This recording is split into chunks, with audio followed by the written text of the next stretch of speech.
छठ पूजा में क्या होता है? भगवान सूर्य की उपासना होती है, भगवान सूर्य की पूजा होती है।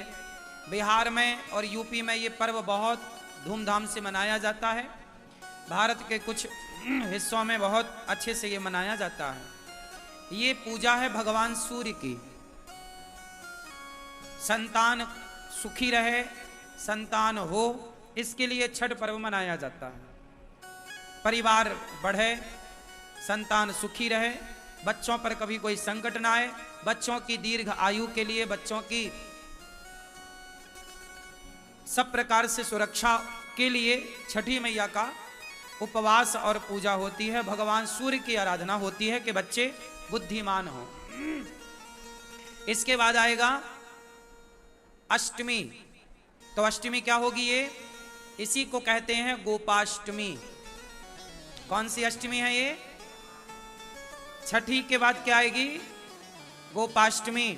और गोपाष्टमी का मतलब है आज के दिन, मतलब गोपाष्टमी के दिन भगवान क्या किए थे? गैया चराना शुरू किए थे।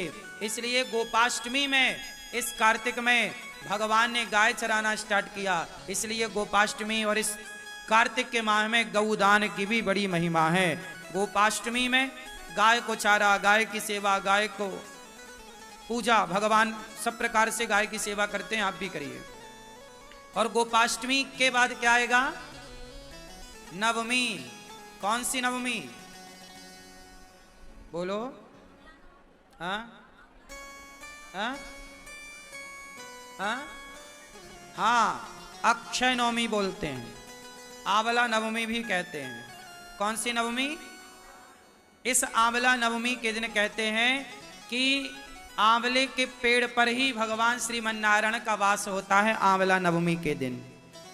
जैसे रविवार को, एकादशी को तुलसी पे भगवान नारायण का वास होता है, उसी दिन, उसी प्रकार आंवला नवमी को अक्षय नवमी भी कहते हैं।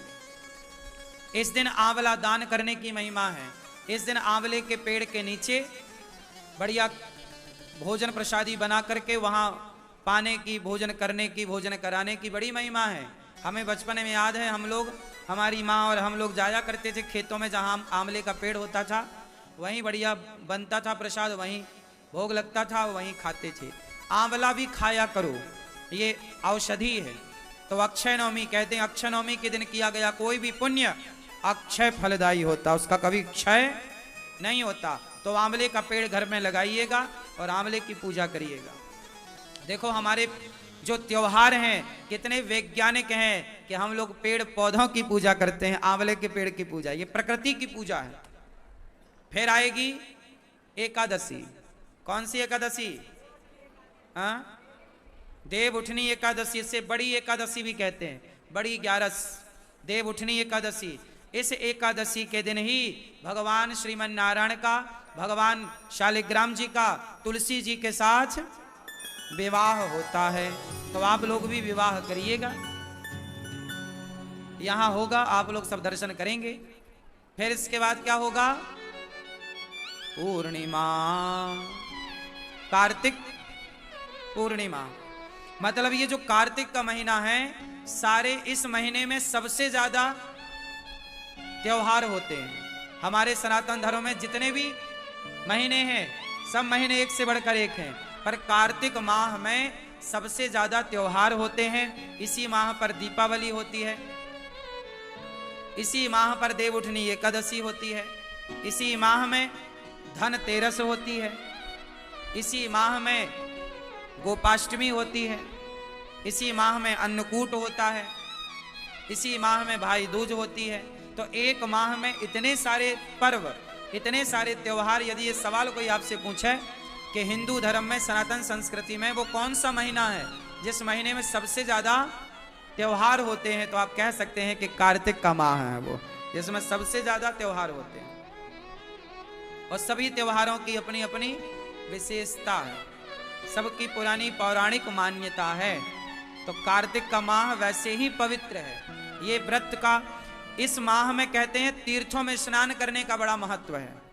आप लोग वृंदावन में हो तो यमुना जी ही स्नान करने जाया करो। क्यों? कहते हैं कि इस माह में ही एक राक्षस ने वेदों को जल में छिपाया था। कहते हैं कि कार्तिक माह में वेदों का वास जल में होता है। कहाँ होता है? वेदों का वास कहाँ होता है? तीर्थों में, नदियों में। जितने हमारे तीर्थ नदियां हैं, जलाशय हैं, उनमें वेदों का वास होता है। इस महीने में वेद जल में शयन करते हैं, जल में वास करते हैं। तो वेद जब वास करते हैं तो कहते हैं कि जब आप जल में, तीर्थों में स्नान करते हैं तो आपको वेद माता की कृपा प्राप्त होती है, और वेद कृपा करते हैं तो आपका ज्ञान बढ़ता है, आपका यश बढ़ता है, आपकी कीर्ति बढ़ती है, आपकी बुद्धि कारगर होती है, मीन्स अच्छी होती है, पवित्र होती है। इस माह में दीप दान करने की भी महिमा है। सब प्रकार से स्नान दान की महिमा बताई जाती है।